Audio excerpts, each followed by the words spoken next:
Hey there, Bible nerds. Welcome to Chapters and Chuckles by Kaye, where we dive into the Bible chapter by chapter.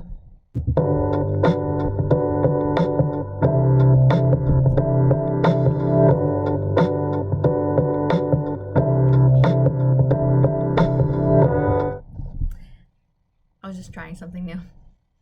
I need a soundboard, but that will do for now. All right, so you've joined me for episode 7, and we're about to explore one of the most dramatic family sagas in biblical history. In our previous episode, we witnessed Jacob's complicated relationship with his Uncle Laban, including his marriages to Leah and Rachel and the beginning of his growing family. Today, we're diving into Genesis chapters 31 through 35, where you'll witness a daring escape from Laban, a tense family reunion with Esau, a divine wrestling match, a tragic family violence, and ultimately God's renewal of his covenant with Jacob. So grab your favorite beverage. As for me, I'm drinking Body Armor Light.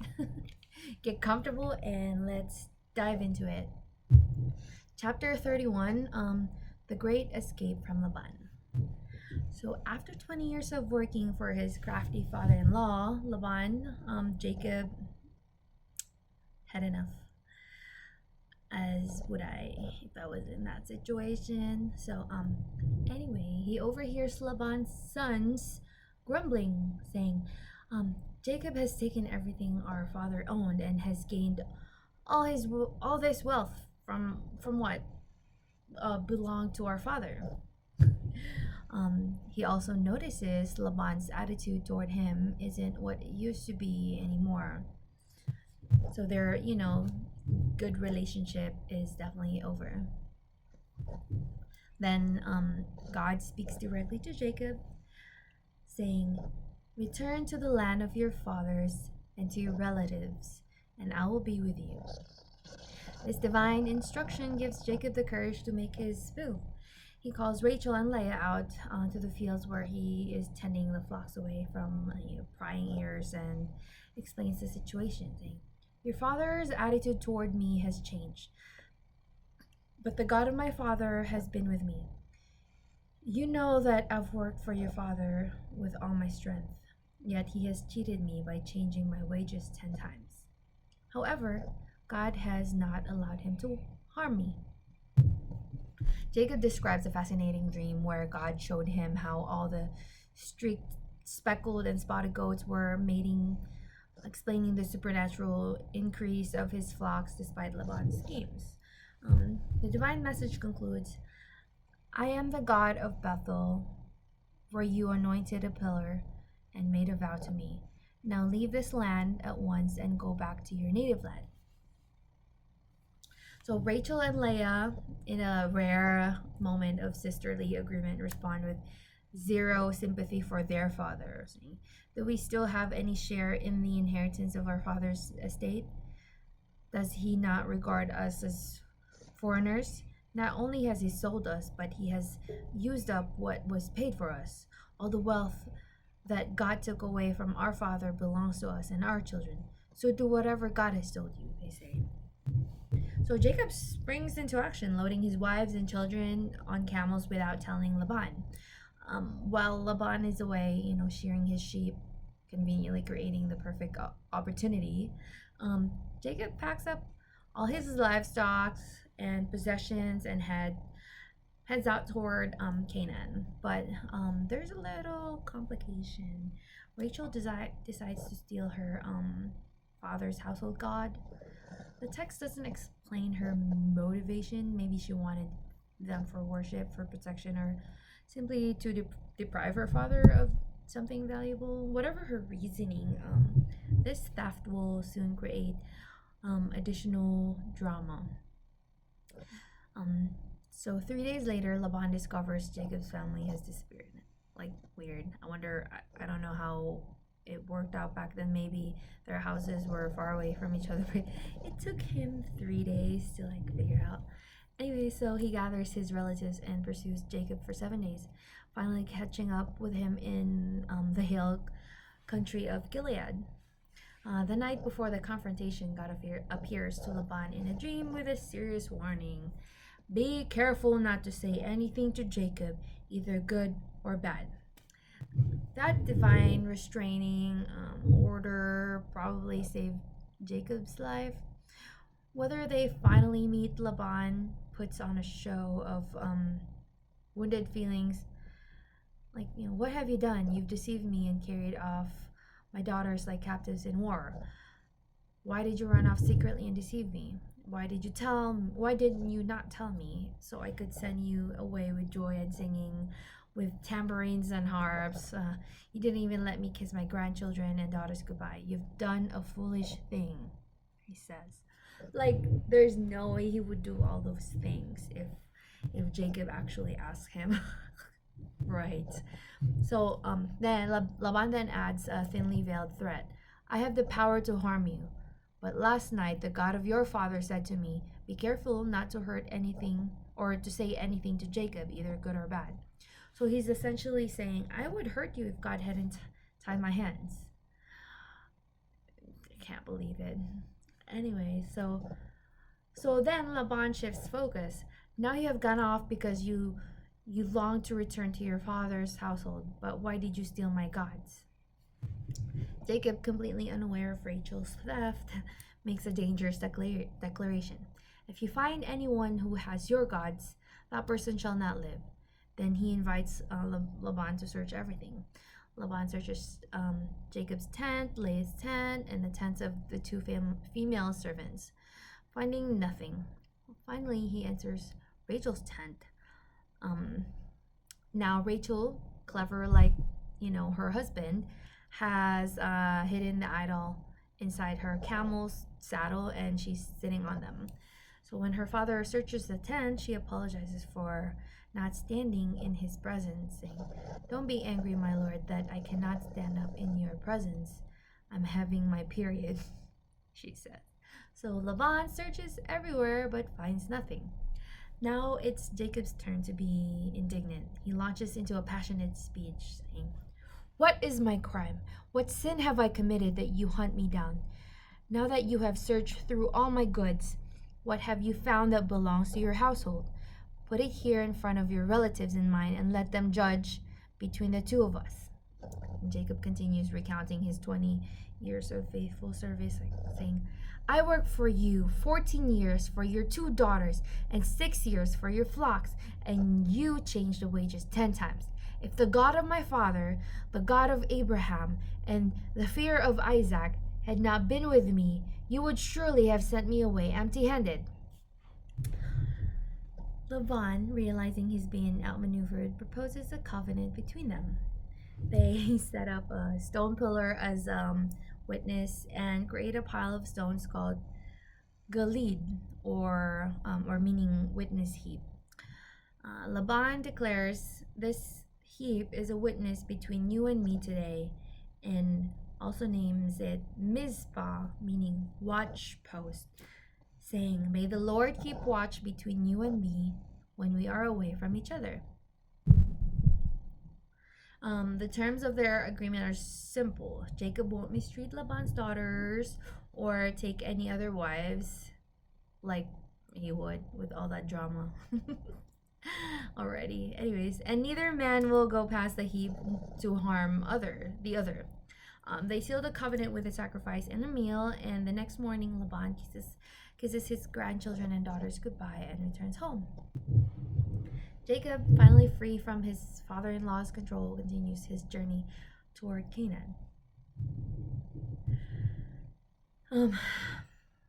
So this chapter showcases how God protects his chosen ones even when they're caught in difficult family situations.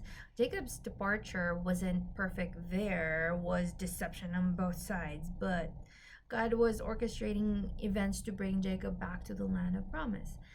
The stolen household gods, or the teraphim, highlight the spiritual mixture still present in Jacob's family. While Jacob served the true God, Rachel still clung to these idols, or whatever reason why she took it, and then showing how difficult it can be to fully leave behind the spiritual influences of our past. Fun fact corner. The household gods Rachel stole weren't just religious items, they were often linked to inheritance rights in ancient Near Eastern culture. Possessing these family idols could sometimes be used to claim property rights, which might explain why Laban was so determined to recover them and why Rachel risked stealing them. It's a fascinating glimpse into the legal and religious practices of the time. All right, and that's it for that chapter. Now let's talk about chapter 32, wrestling with God and preparing to meet Esau. So as Jacob continues his journey, he encounters angels of God. When he sees them, he exclaims, "This is the camp of God," and names the place Mahanaim, meaning two camps. Maybe recognizing that alongside his physical camp was a divine encampment of angels protecting him. But Jacob's mind quickly returns to his most pressing earthly concern, his upcoming reunion with his twin brother Esau, the brother he hadn't seen in 20 years, the brother whose birthright he stolen and whose blessing he had swindled. Jacob sends messengers ahead of to Esau in the land of Seir with a carefully worded message. Your servant Jacob says, "I have been staying with Laban and have remained there till now. I have cattle and donkeys, sheep and goats, male and female servants. Now I am sending this message to my Lord that I may find favor in your eyes." When the passenger returned, their report sends chills down Jacob's spine. "We went to your brother Esau, and now he is coming to meet with you, and 400 men are with him." 400 men. That's not a welcoming committee. That sounds like a small army. So Jacob, terrified, divides his people and possessions into two groups, thinking if Esau comes and attacks one group, the group that is left may escape. Then he prays one of the most heartfelt prayer in Genesis. "O God of my father Abraham, God of my father Isaac, Lord, you who said to me, 'Go back to your country and your relatives, and I will make you prosper.' I am unworthy of all the kindness and faithfulness you have shown your servant. I had only my staff when I crossed this Jordan, but now I have become two camps. Save me, I pray, from the hand of my brother Esau, for I am afraid he will come and attack me, and also my brothers with their also the mothers with their children. But you have said, 'I will surely make you prosper, and I will make your descendants like the sand of the sea, which cannot be counted.'" Now, notice how Jacob reminds God of his promises, not because God needs reminding, but because Jacob is strengthening his own faith by recalling God's faithfulness. He acknowledges his unworthiness and expresses genuine fear while still clinging to divine promises. After praying, Jacob also takes practical steps. He selects an extravagant gift for Esau: 200 female goats, 20 male goats, 200 ewes, 20 rams, 30 female camels with their youngs, 40 cows, 10 bulls, 20 female donkeys, and 10 female donkeys. He divides them into separate herds with spaces between each group, instructing the servant in charge of each herd to tell Esau, "Your servant Jacob is coming behind us." Jacob strategically is clever. Each successive group will reinforce the message that Jacob is sending generous gifts, hoping to pacify him with these gifts. Pacify him with these gifts I am sending on ahead. Later, when I see him, perhaps he will receive me. That night, after sending his wives, children, and possessions across the ford of the Jabbok River, Jacob finds himself alone, and then something extraordinary happens. A man wrestles with him until daybreak. When the mysterious wrestler sees that he cannot overpower Jacob, he touches Jacob's hip socket, instantly dislocating it. Still, Jacob refuses to let go. The man says, "Let me go, for it is daybreak." Um, Jacob replies, "I will not let go unless you bless me." "What is your name?" the man asks. "Jacob," he answers. Then the man says, "Your name will no longer be Jacob, but Yisrael, or Israel, because you have struggled with God and with humans and have overcome." Jacob asks for his wrestler's name, but receives only the question, "Why do you ask my name?" Then the mysterious figure blesses Jacob there. Jacob names the place Peniel, meaning face of God, saying, "I saw God face to face, and yet my life was spared." As the sun rises, Jacob limps away from Peniel, his hip permanently altered by the divine encounter. The text notes that this is why the Israelites don't eat tendon attached to the hip socket. It's a dietary custom that commemorates the pivotal moment in their ancestors' life. So this wrestling match is one of the most profound spiritual metaphors in scripture. Jacob, whose name means supplanter or deceiver, has spent his life manipulating circumstances and people to get what he wants. Now, on the eve of facing the brother he wronged, he encounters God in a physical struggle that leaves him both wounded and blessed. The hip displacement is significant. Jacob will now walk differently with a limp that reminds him of this divine encounter. His new name, Yisrael, marks his transformation from a self-reliant schemer to someone who clings to God for blessing. Sometimes our deepest encounter with God may when we were alone, afraid and facing the consequences of our actions.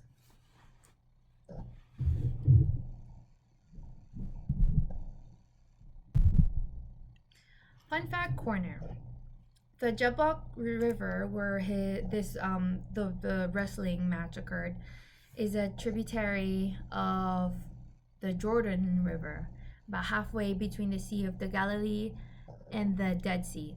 Its name may come from a Hebrew root meaning to empty itself or to wrestle. It's kind of fitting for the story. Today, Jabbok River is called Zarqa River, flowing through Jordan. The ford Jacob crossed would have been a shallow point where travelers would wade across a liminal space between territories, perfectly symbolic for this transformative encounter. Let me just drink real quick. Ooh. Okay, chapter 33. Brothers reunited. This moment of truth has arrived. Jacob looks up and sees Esau approaching with his 400 men.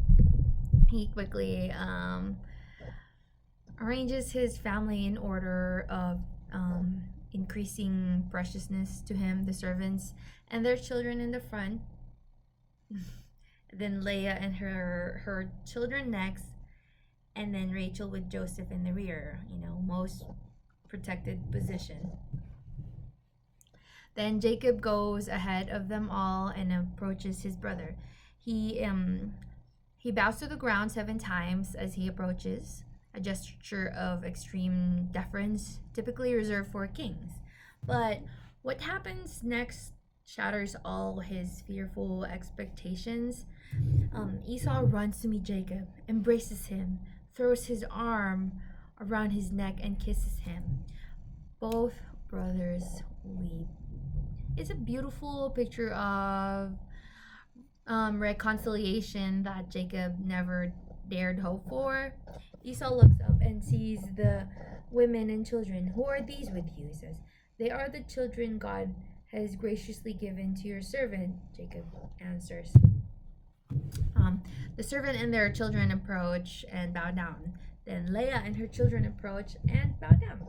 Finally, Joseph and Rachel approach and bow down. Esau asks about all the droves of animals he encountered on the way, and Jacob explains, "They are to find favor in your eyes, my lord." But Esau responds with unexpected generosity, "I already have plenty, my brother. Keep what you have for yourself." Jacob insists, saying, "No, please. If I have found favor in your eyes, accept this gift from me. For to see your face is like seeing the face of God, now that you have received me favorably. Please accept the present that was brought to you, for God has been gracious to me, and I have all I need." After Jacob's persistence, Esau accepts.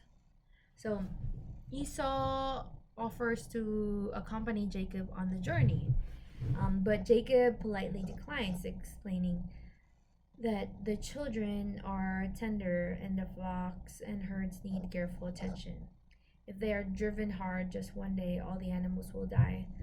So let my lord go on ahead of his servant while I move along slowly at the pace of the flocks and herds before me and the pace of the children until I come to my lord in Seir. Seir. I think it's Seir. I've been saying Seir. I'll have to look up how to say that.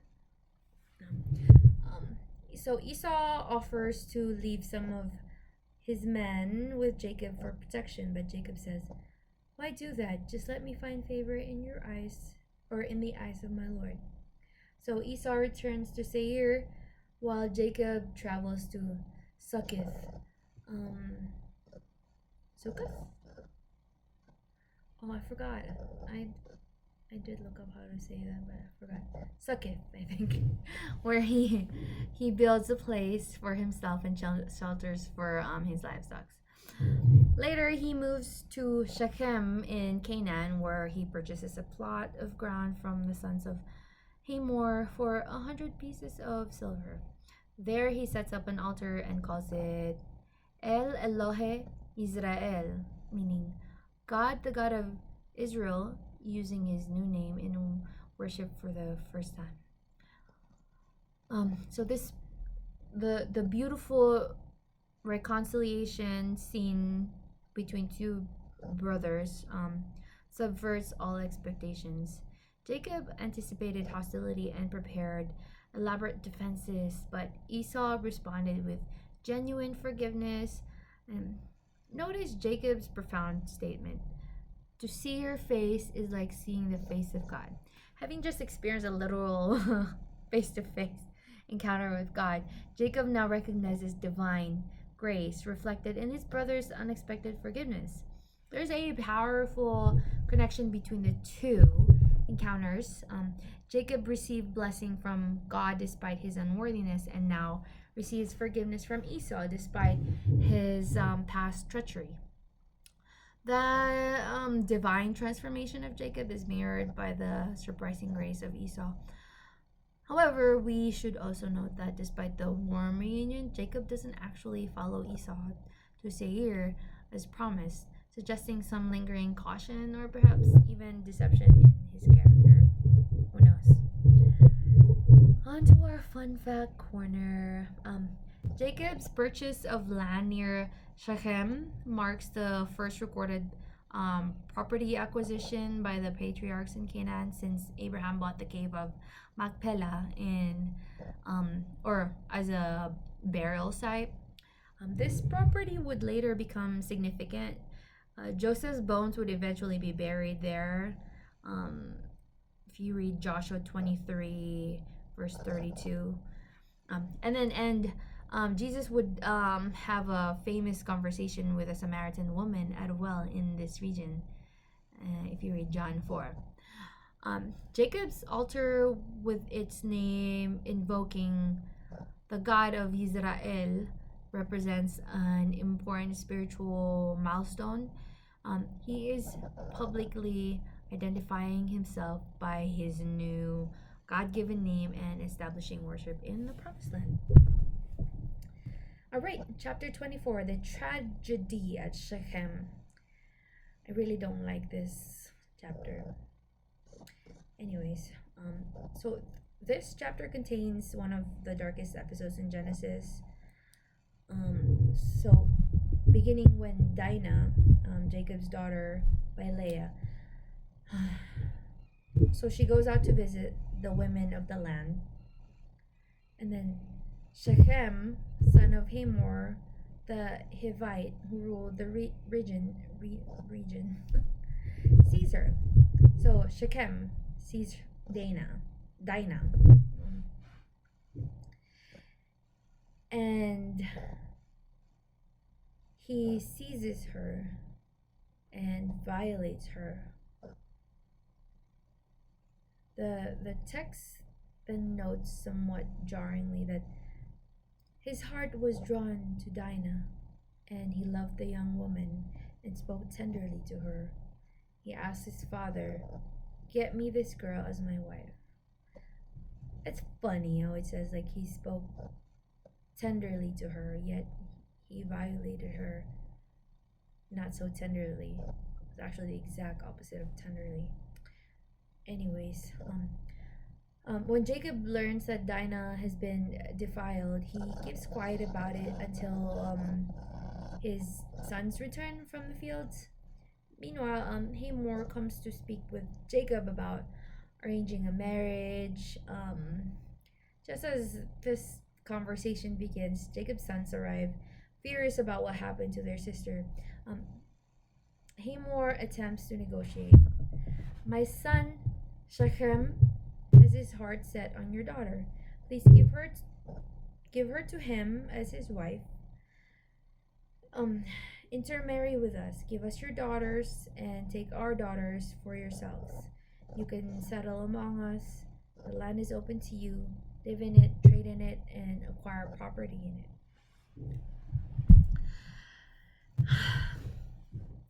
Shechem adds his own plea to Jacob and his sons. "Let me find favor in your eyes, and I will give you whatever you ask. Make the price for the bride and the gift I am to bring as great as you like, and I'll pay whatever you ask me. Only give me the young woman as my wife." Jacob's sons, still burning with rage over their sister's defilement, answer Shechem and his father deceitfully. "We can't do such a thing. We can't give our sister to a man who is not circumcised. That would be a disgrace to us. We will enter into an agreement with you on one condition only, that you become like us by circumcising all your males. Then we will give you our daughters and take your daughters for ourselves. No, and take your daughters for ourselves. We'll settle among you and become one people with you. But if you will not agree to be circumcised, we'll take our sister and go." Hamor and Shechem find these terms acceptable. Shechem described as the most honored of all his father's family. Weird. Whatever. So he doesn't delay in fulfilling this requirement. They return to their city gate, the public meeting place, and persuade all the men in the city to be circumcised, arguing that this will allow the Israelites' livestock and property to eventually become theirs. So all the males of the city are circumcised, but on the third day, while they are still in pain, Simeon and Levi, two of Dinah's full brothers, take their swords, enter the unsuspecting city, and kill every male, including Hamor and Shechem. They rescue Dinah from Shechem's house. Then the other sons of Jacob come and plunder the city, taking flocks, herds, donkeys, and everything else. They carry all the wealth, women, and children as plunder. Jacob confronts Simeon and Levi. You have brought trouble on me by making me obnoxious to the Canaanites and Perizzites, the people living in this land. We are few in number, and if they join forces against me and attack me, I and my household will be destroyed. But Simeon and Levi respond defiantly. Should he have treated our sister like a prostitute? And that's the end of that chapter. So, the disturbing, this disturbing chapter raises difficult question about justice, vengeance, and proportionality. Shechem's violation of Dinah was clearly wrong, but the brothers' response, the mass slaughter of an entire community seems grossly disproportionate. Jacob's concern is tellingly pragmatic rather than moral. He worries about retaliation, not about the ethics of what his sons have done. Simeon and Levi's rhetorical question at the end leaves us with the uncomfortable tension between justified anger at sexual violence and unjustified collective punishment. The text neither explicitly condemns nor condones their actions, though Jacob will later reference this incident in his deathbed prophecy about Simeon and Levi, which is in Genesis 49, verses 5 to 7, if you want to read it. Calling their anger cruel and their wrath fierce. So this narrative honestly portrays the messy, sometimes horrific reality of human attempts at justice without divine guidance. So, fun fact corner. The circumcision detail in this story has historical significance.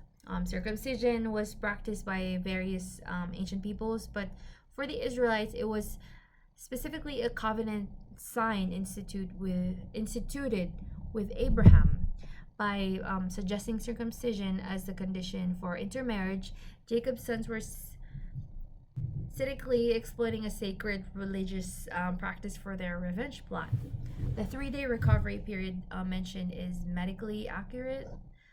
So the 3rd day after circumcision is typically when inflammation and pain reach their peak, rendering the men of Shechem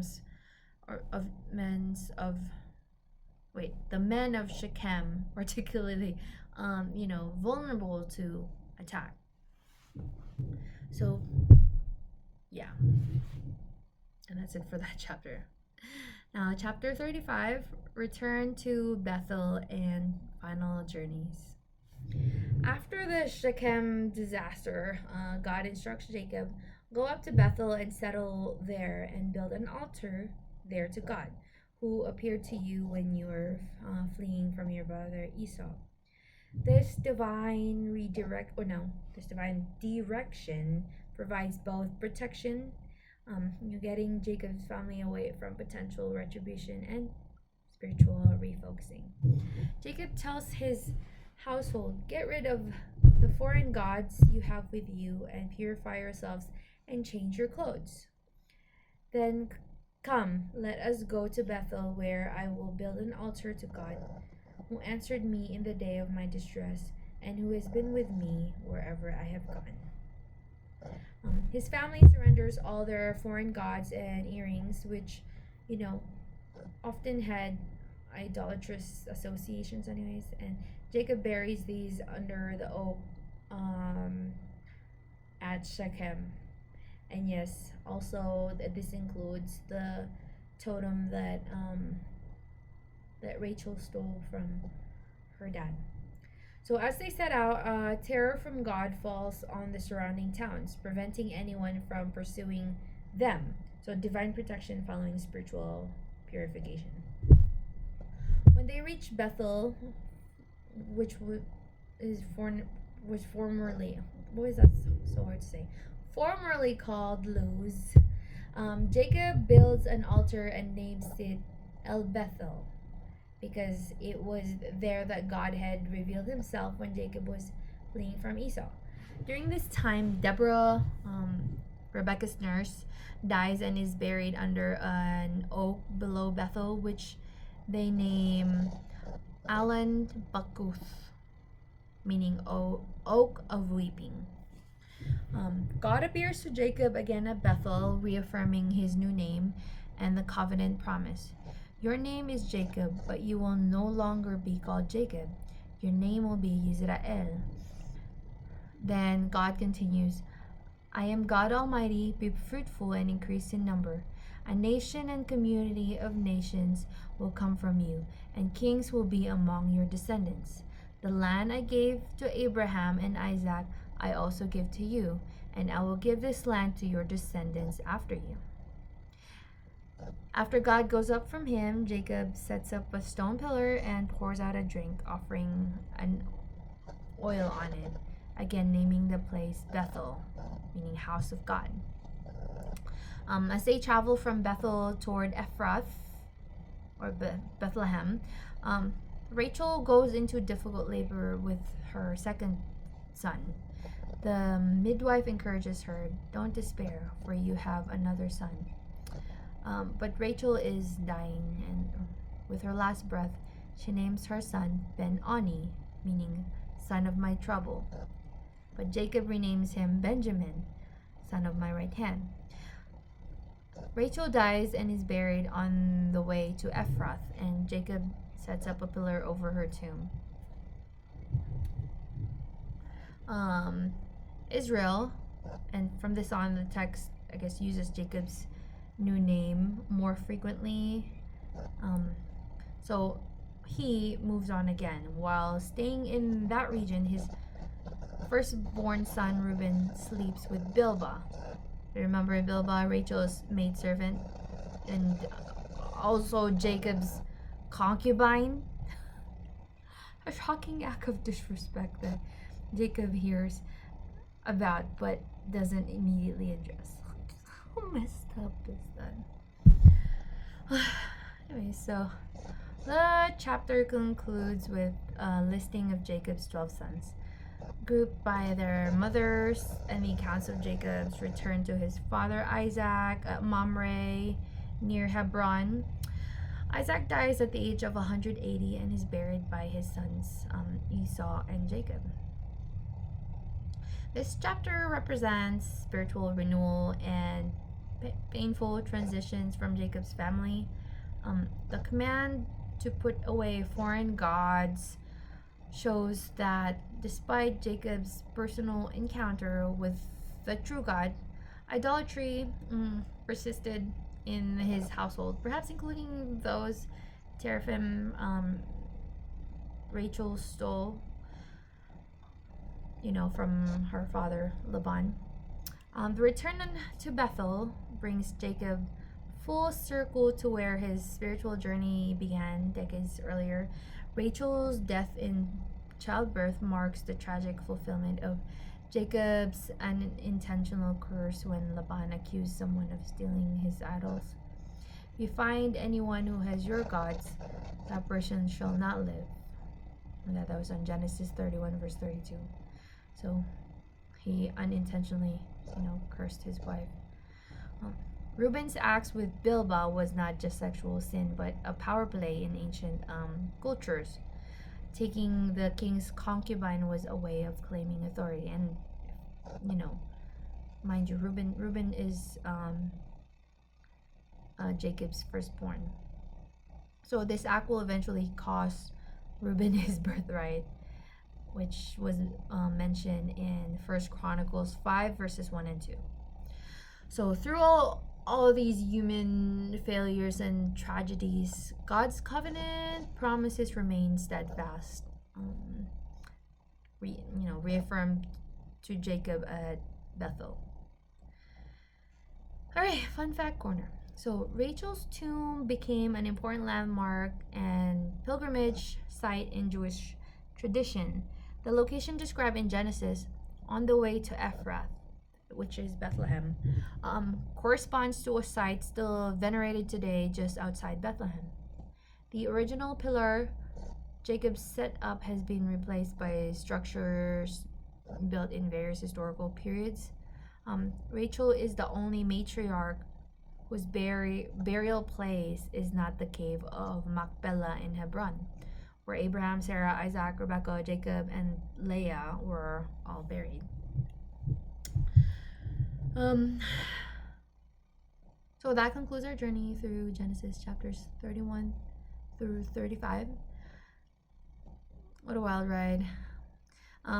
So we've witnessed Jacob's escape from Laban, his wrestling match with God that left him both, with both a limp and a new name, the emotional reunion with his estranged brother Esau, the tragic violence at Shechem, and finally the spiritual renewal at Bethel, followed by Rachel's death in childbirth. So through it all, we see God's faithfulness to his covenant promises despite the messiness of human relationship and choices.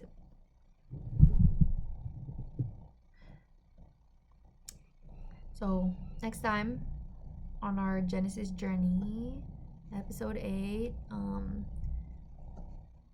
we'll dive into chapters 36 through 40, where we'll shift our focus to Joseph, Jacob's favorite son. We'll witness the devastating jealousy of his brother that leads to his being sold into slavery, his remarkable rise and fall in Potiphar's house, and his divine gift of dream interpretation that will eventually change not just his fate, but the destiny of the entire family of Israel. The story is about to make some dramatic twists and turns that will leave you on the edge of your seat. So, thank you so much for joining me for episode 7 of our Genesis series. I hope you've been enriched by these ancient stories that reveal so much about human nature and divine faithfulness. If you've enjoyed this transformation, until next time, I am now signing off. Remember, even when family relationships get messy or life takes unexpected turns, God is still working out his purposes in ways we might not immediately recognize. So take care, and may you encounter God in your own wrestling moments. And as always, stay curious.